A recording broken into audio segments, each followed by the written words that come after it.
মৰমৰ ছাত্ৰ ছাত্ৰীসকল, আজি তোমালোকৰ অৰ্থনীতিৰ মৌলিক সমস্যাৰ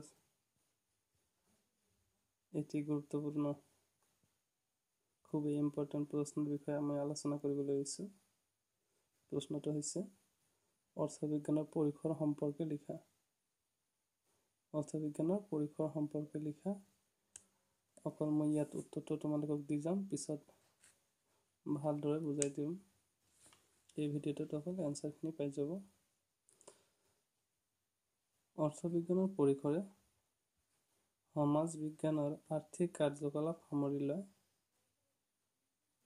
জানি ল'ব, অনাৰ্থিক যিবোৰ কাৰ্যকলাপ আছে সেইবোৰ কিন্তু অৰ্থবিজ্ঞানৰ পৰিসৰৰ ভিতৰত সামৰি লোৱা নহয়।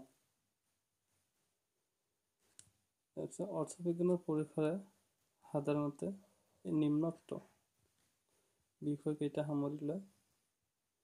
প্ৰথমতে আমি ক'ব পাৰিম ভোগ কাৰ্য বা কনজাম্পশ্যন। ভোগ কাৰ্য কি? আমাৰ অভাৱ দূৰ কৰা কাৰ্যকলাপেই হৈছে ভোগ কাৰ্য। আৰু ভোগ কাৰ্যৰ লগত জড়িত বিধিসমূহো ভোক্তাৰ ভাৰসাম্য ইত্যাদি অধ্যয়ন অৰ্থনীতিৰ পৰিসৰৰ অন্তৰ্ভুক্ত হয়। দ্বিতীয়তে আমি ক'ব পাৰিম উৎপাদন, প্ৰডাকশ্যন। উৎপাদন কি? উপযোগী সামগ্ৰী অথবা সেৱাৰ সৃষ্টি হৈছে উৎপাদন। প্ৰশ্ন দিব পাৰে উৎপাদন কি বা উৎপাদন বুলিলে কি বুজা? উৎপাদনৰ প্ৰধান উপাদান কেইটা আৰু কি কি?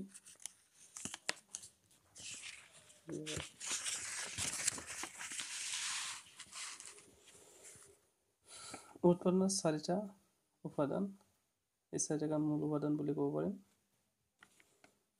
প্ৰশ্ন কৰিব পাৰে উৎপাদনৰ মূল উপাদান কেইটা আৰু কি কি? তেতিয়া লিখি দিব উৎপাদনৰ মূল উপাদান চাৰিটা: ভূমি, শ্ৰম, মূলধন আৰু সংগঠন। ভূমি, শ্ৰম, মূলধন আৰু সংগঠনৰ উপৰিও উৎপাদনৰ বিধি, উৎপাদকৰ ভাৰসাম্য, আৰ্থিক ব্যৱস্থা ইত্যাদি সম্পৰ্কে অৰ্থবিজ্ঞানত আলোচনা কৰা হয়। তৃতীয়তে আমি ক'ব পাৰিম বিতৰণ বা ডিষ্ট্ৰিবিউশ্যন। উৎপাদন সামগ্ৰী তুমি উৎপাদন কৰিলে অকল নহ'ব, এই সামগ্ৰীসমূহ ডিষ্ট্ৰিবিউট কৰিব লাগিব। ডিষ্ট্ৰিবিউশ্যন নহ'লে ভোগ কাৰ্য কেতিয়াও সম্ভৱ হৈ নুঠে। যাৰ বাবে বিতৰণ প্ৰক্ৰিয়া যাতে সঠিক হয় তাৰ বাবে যিবোৰ নীতি বা তথ্য অনুসৰণ কৰাৰ প্ৰয়োজন, সেই সকলোবোৰ তথ্য বিতৰণ বিষয়ৰ মাজত আলোচনা কৰা হয়। 4 নম্বৰটো আমি ক'ব পাৰিম বিনিময় বা এক্সচেঞ্জ। বিনিময় নহ'লেও ভোগ কাৰ্য সম্ভৱ হৈ নুঠে, কাৰণ কোনো ব্যক্তি বা অঞ্চল বা দেশে লাগতিয়াল প্ৰতিবিধ বা সকলোবোৰ সামগ্ৰী নিজে উৎপাদন কৰিব নোৱাৰে, যাৰ ফলত বা এনে ক্ষেত্ৰত ব্যক্তি, অঞ্চল আৰু দেশৰ মাজত বিনিময়ৰ আৱশ্যক হয়, প্ৰয়োজন হয়। সেয়েহে দেশীয় বাণিজ্য আৰু আন্তৰ্জাতিক বাণিজ্য এই দুয়ো প্ৰকাৰৰ বিনিময়ৰ বিষয়ে অৰ্থনীতিত আলোচনা কৰা হয়। এইখিনিতে আৰু এটা কথা মনত ৰাখিব বিনিময় প্ৰথাৰ কথাটো। আজিও মৰিগাঁও জিলাৰ জোনবিল মেলাত বিনিময় প্ৰথাৰে মানুহে কিনা বেচা কৰে। এতিয়া বিনিময় মানে হৈছে বস্তুৰ সলনি বস্তু কিনা বেচা কৰা, এটি প্ৰথা। পিছত মই বিনিময় প্ৰথা ভালদৰে বুজাই দিম। তাৰপিছত মুদ্ৰালৈ।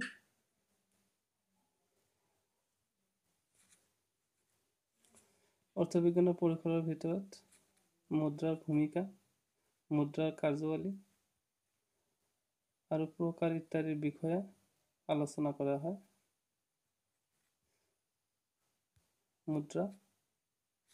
মুদ্ৰাৰ ভূমিকা, মুদ্ৰাৰ কাৰ্যাৱলী আৰু প্ৰকাৰ ইত্যাদিৰ বিষয়ে আলোচনা অৰ্থনীতিৰ পৰিসৰৰ এক উল্লেখযোগ্য অংশ। তোমালোকে আস্থানি দিয়া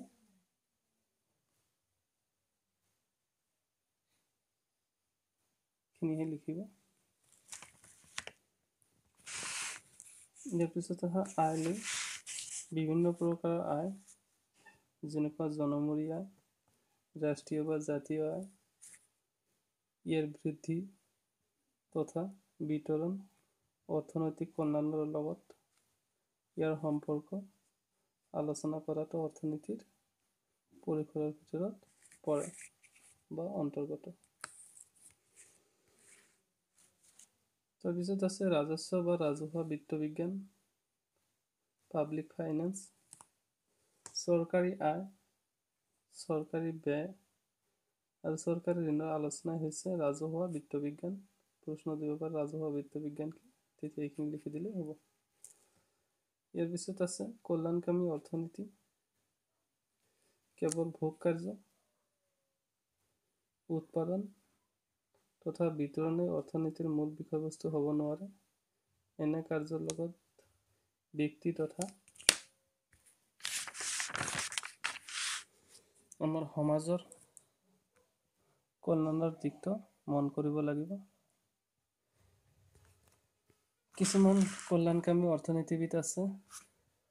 অৰ্থনীতিবিদ A.C. Pigou, ভিলফ্ৰেড Pratt, Higgs, Amartya সেন ইত্যাদি।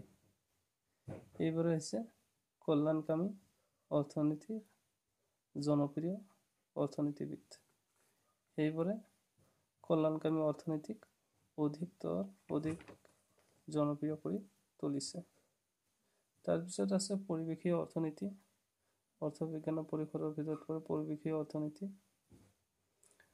আমি ইয়াতে অৰ্থনৈতিক উন্নতিৰ ক্ষিপ্ৰতা কৰাৰ অৰ্থে ঔদ্যোগিকৰণৰ ওপৰত অধিক মনোনিৱেশ কৰিছোঁ। আনফালে আমাৰ যি পাৰিপাৰ্শ্বিকতা আছে, পাৰিপাৰ্শ্বিকতাৰ ভাৰসাম্য বিনষ্টই পৃথিৱীৰ সমাজ বিজ্ঞানীসকলক অধিক চিন্তান্বিত কৰিছে।